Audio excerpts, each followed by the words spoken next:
diperluaskan, ya. Ianya bukan sekadar dari sudut sama ada pelaburan yang dibuat oleh KWSP adalah syariah compliant semata-mata.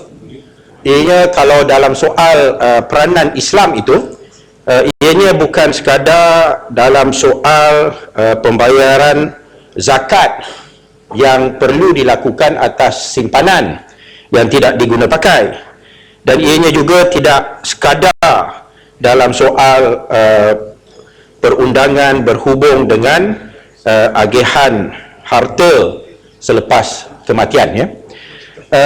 Persoalan peranan Islam dalam simpanan wang pekerja ini perlu diperluaskan dari segi ketelusan pengurusan KWSP itu juga, ya. Itu di mana pelaburan-pelaburan yang ingin dilakukan perlu diperjelaskan, dan ketelusan dan pertanggungjawaban ke atas pelaburan-pelaburan yang dilakukan juga perlu dipertingkatkan, ya. Maknanya bukan sekadar nak tengok sama ada ianya syariah compliant ataupun tidak, kerana kalau dia nak labur dalam projek-projek sebagai contoh yang dilakukan dalam projek-projek pembinaan, ya, infra dan sebagainya yang dilakukan oleh sebagai contoh 1MDB, ya, ataupun anak-anak syarikat 1MDB, mungkin dari sudut pandangan yang agak sempit berhubung dengan peranan syariat itu, boleh dikatakan bahawa ianya merupakan pelaburan-pelaburan yang syariah compliant, ya. Tetapi dari segi ketelusan dan pertanggungjawaban terhadap harta awam, ya, ataupun harta orang-orang yang merupakan sebagai pelabur, ianya tetap perlu dipertingkatkan. Dan dari sudut ini saya tidak nampak di dalam cadangan pindaan rang undang-undang ini mana-mana pindaan yang bertujuan untuk menambahkan ketelusan dan pertanggungjawaban terhadap pelaburan-pelaburan yang dilakukan, di mana pelabur-pelabur boleh mendapat maklumat, ya. Sama ada pelaburan yang sekian-sekian ingin dilakukan, kenapa, apakah yang ingin dicapai, ya. Maka ketelusan dari segi pengurusan dan pentadbiran itu juga perlu difikirkan, dan undang-undang yang mampu untuk mencapai matlamat itu perlu juga saya rasa difikirkan. Pada masa yang sama, saya melihat bahawa kadang-kala KWSP ini juga apabila ianya mengenakan potongan terhadap mereka-mereka yang mendapat gaji minima, mungkin juga boleh menimbulkan berlakunya kezaliman, ya.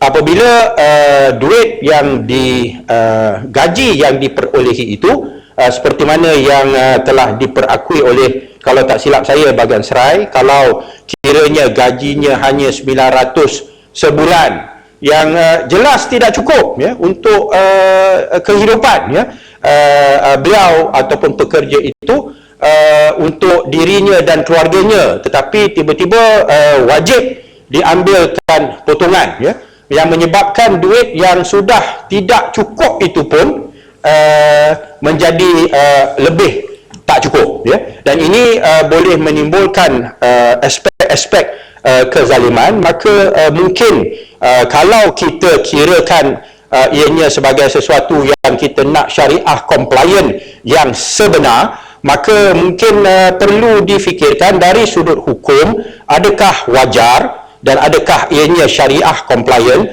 bagi keluarga yang tak cukup duit, ya, dengan pendapatan ketua keluarga itu sebanyak RM900 sebulan, tiba-tiba dibuatkan potongan pula yang mana boleh dihujah bahawa ianya untuk masa depannya, tetapi masa depan yang sebegitu agak pelik untuk kita korbankan masa semasa, ya. Kalau dah nak makan pun dah tak cukup, kita nak simpan duit untuk dia guna sampai dia 55 tahun ataupun 60 tahun baru nak dikeluarkan. Mungkin keperluan dia untuk keluarganya, pendidikan anaknya, kesihatan keluarganya dan sebagainya perlu juga diambil kira. Dan dari sudut falsafah keadilan Islam itu, saya pun perlu mungkin mendapat pandangan daripada Majlis Fatwa Negara dan sebagainya. Adakah wajar kalaulah orang tu dah tak cukup makan, ya, kita potong juga EPF dia, ya. Ini adalah hasil daripada hakikat bahawa untuk menjamin keadilan yang seperti mana yang dituntut oleh Islam, maka badan seperti EPF ini ataupun KWSP ini, dia tidak berfungsi secara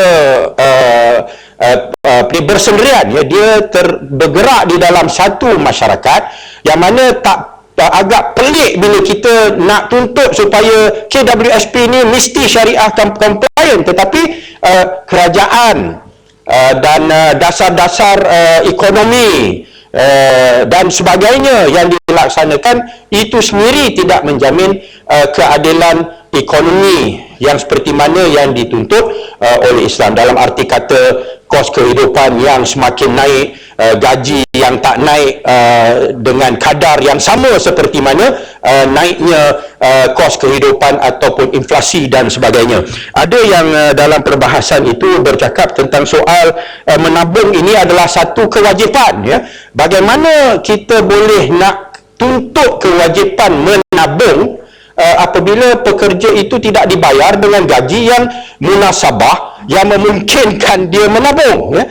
Kita semua tahu keadaan ekonomi negara kita ni adalah satu keadaan di mana kadar hutang isi rumah adalah di antara yang tertinggi di dunia, ya. Jangan cakap pasal KWSP ni yang tertinggi di dunia ataupun nombor 7 dalam dunia, dan kita lihat itu sebagai terpisah daripada the big picture ataupun gambaran yang lebih luas. Hakikatnya ramai daripada rakyat Malaysia kita ini bekerja dan hidup dalam keadaan hutang sekeliling pinggang, ya? Dan ini adalah merupakan satu keadaan yang perlu juga ditangani secara serius kalau kita benar-benar nak menjadi sebuah negara dan masyarakat yang syariah compliant, ya? Jangan kita lihat EPF, KWSP ni nak kena syariah compliant, ya?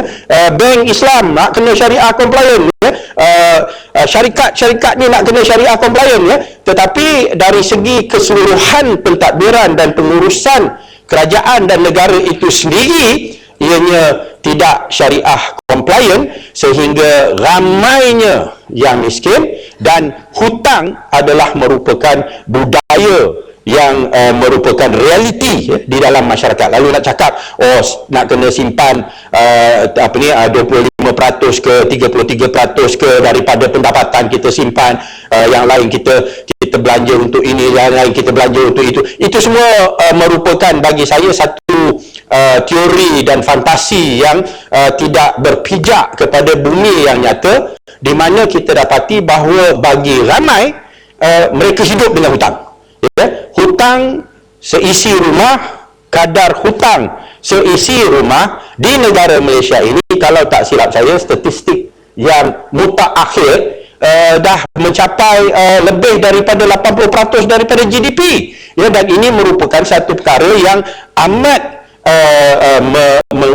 merisaukan, ya.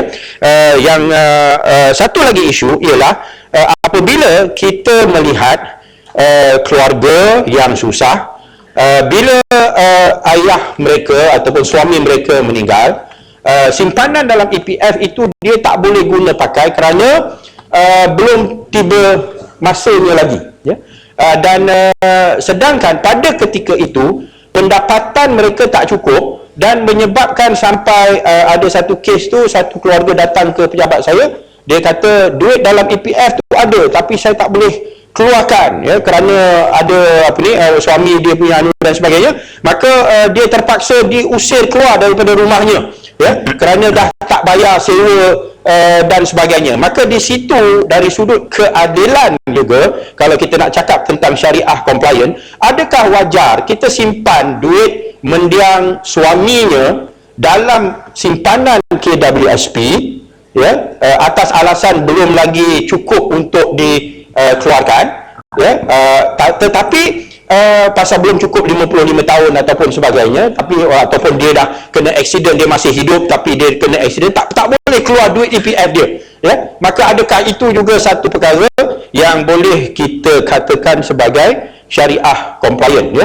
Lalu inilah yang kita kadang-kadang kita kena faham bahawa Islam ini dia bukan hukum semata-mata iaitu halal haram, halal haram, halal haram, ya, tetapi ada dia punya maqasid dia, ada dia punya tasawur dia, ada dia punya falsafah dia, yang mana kalau kita benar-benar nakkan KWSP ini menjadi sebagai satu badan yang menjaga kepentingan pekerja, mungkin perlu ada pindaan-pindaan yang memungkinkan, ya, bila seseorang itu accident, dia dah tak boleh bekerja, dah tak ada apa lagi, maka dia memerlukan duit itu pada masa itu juga, ya, untuk nak kena operation ke dan sebagainya, daripada dia pergi round minta sedekah, minta bantuan, sedangkan duit dalam EPF itu ada jumlah yang munasabah yang boleh membantunya. Dan saya rasa pada ketika itu mungkin kelonggaran dan pindaan-pindaan yang